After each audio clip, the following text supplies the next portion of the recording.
Okay, let's dive right into this. Welcome back. In our last explainer together, we went deep on Boto 3, which, if you remember, is the official Python SDK for Amazon Web Services. Well, today, we are turning our sights to its absolute biggest competitor throughout the broader cloud computing industry, Google Cloud Platform, or GCP. Specifically, we're going to explore Google Cloud Python.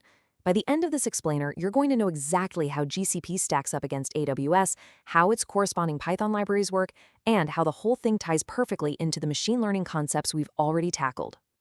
Here's our roadmap for today. We're going to meet GCP, check out its modular approach to Python, handle some massive data with BigQuery, train models on Vertex AI, lock down our credentials, and then put the whole puzzle together.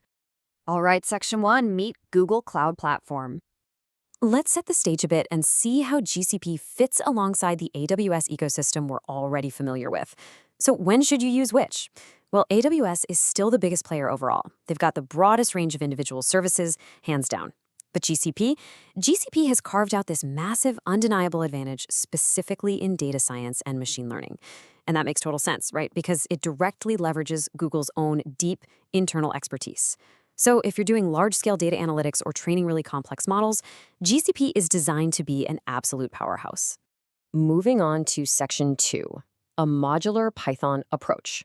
So how exactly do we talk to these GCP services using Python? Well, it's actually quite different from what we saw with AWS. To really appreciate the difference, let's just anchor ourselves back to Boto 3 for a second. When you install Boto 3, you are downloading a single, unified, kind of massive toolkit that gives you access to every single AWS service, all at once. Google Cloud, on the other hand, takes the exact opposite route, and this brilliantly illustrates their whole philosophy.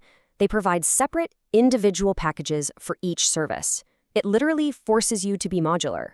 So you install Google Cloud Storage for your file storage. You install Google Cloud BigQuery for your data warehouse. You only ever install the precise packages your specific project actually needs. Let's look at a really practical, direct comparison here, using cloud file storage. For AWS, you've got S3, and for GCP, you've got cloud storage. After you install that Google-Cloud-Storage package, you just create a client using storage.client. And then to actually upload a file, you use a method called blob.upload_from-file-name, passing in your local file path. It closely mirrors that upload file function we used with Boto 3, right? The syntax is just slightly different, but the core logic, beautifully consistent. Okay, Section 3, massive data with BigQuery. And this brings us to what is easily Google Cloud's most famous and distinctive service, BigQuery. When we talk about data here, we are not talking about your everyday spreadsheets. We are talking about genuine, mind-boggling scale. Think datasets containing literally billions of individual rows. Trying to query that much data would easily choke standard systems. But BigQuery is built specifically to handle this staggering scale without breaking a sweat. So what is it exactly? BigQuery is a powerful, fully managed data warehouse. It was engineered right from the very beginning to run extremely fast SQL queries directly across enormous datasets.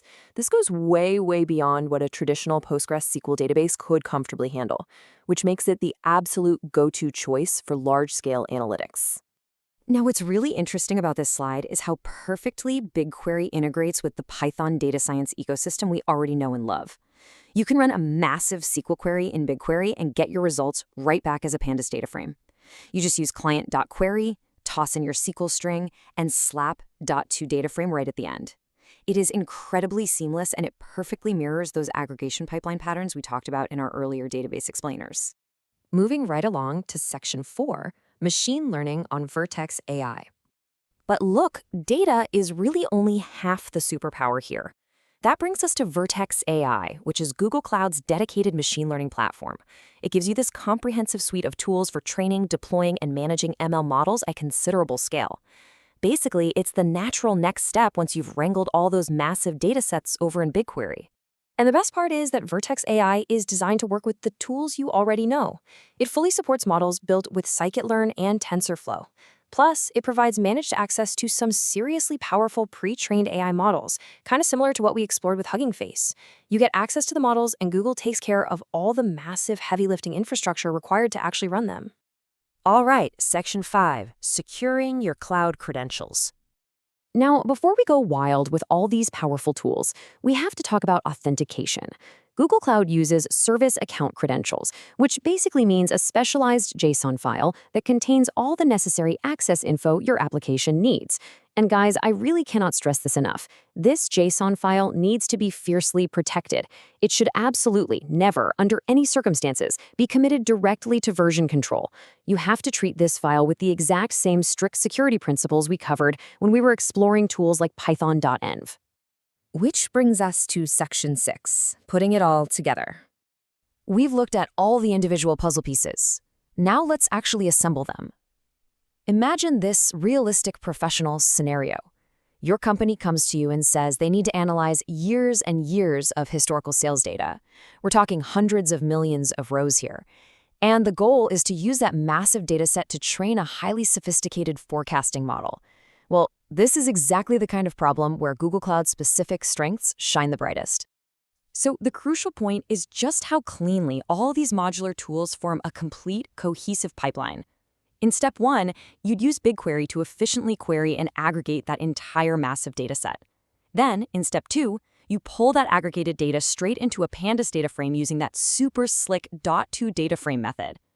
Finally, for step 3, you take that clean data and feed it into Vertex AI to train and deploy your forecasting model at scale. It is just an incredibly powerful, smooth workflow from start to finish. Let's wrap things up. Section 7, Best Practices Summary.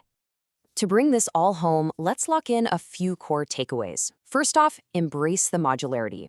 Remember to install only the exact Google Cloud packages your specific project needs.